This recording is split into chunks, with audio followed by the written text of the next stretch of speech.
बेचिए पुराना लोहा टीना प्लास्टिक के जूता चप्पल सीसी बोतल टूटल फूटल थ्रेसर ट्रैक्टर टाली मारुति जीप कार गहना गुड़िया घर दुआर मकान दुकान जिला जवार खेत खरियान बकरा बकरी पाड़ा पाड़ी आ गई बेचे के सारी।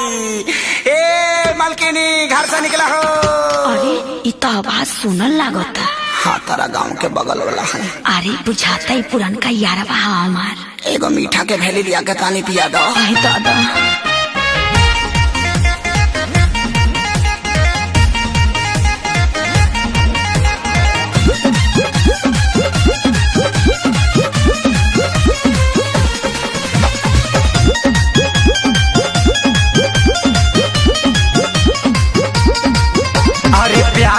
तोहरा असर हमारा पड़ल बा भारी तोहरा चक्कर में करे जा हम बन गईनी कबड़ी।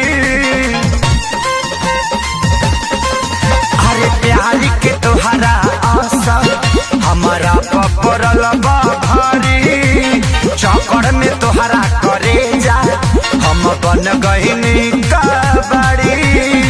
घर से निकला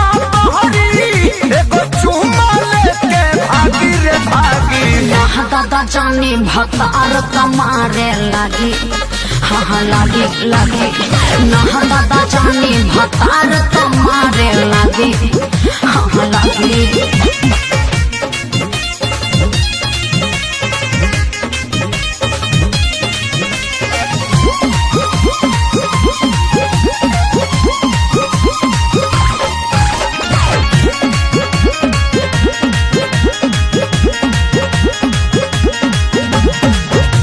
बाटे बियाहे से हमारा पटाओ तनिको जलागी भानो कदी घर से आओ।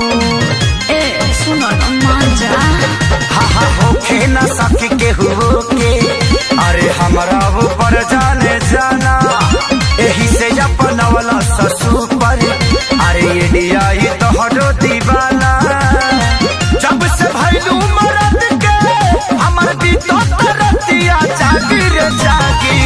दादा जानी भतार मारे लगी।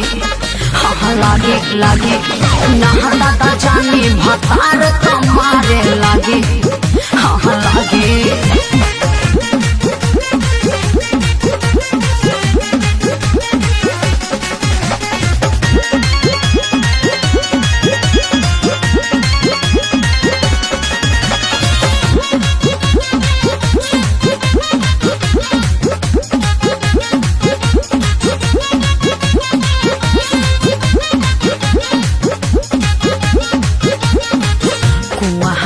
के बात पूछो और रहे यार हो नैहर के प्यार न करो ससुरा में प्रचार हो।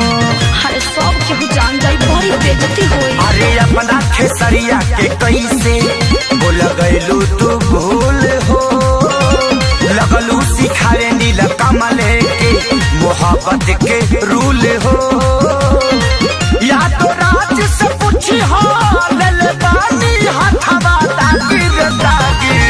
दादा जानी भतार मारे लगी।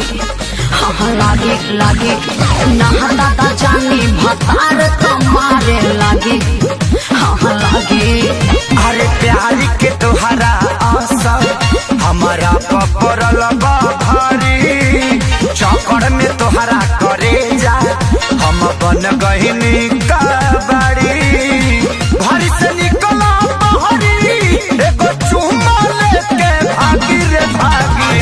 दादा जानी भतार मारे लगी। हाँ लगी लगी ना दादा जानी भतार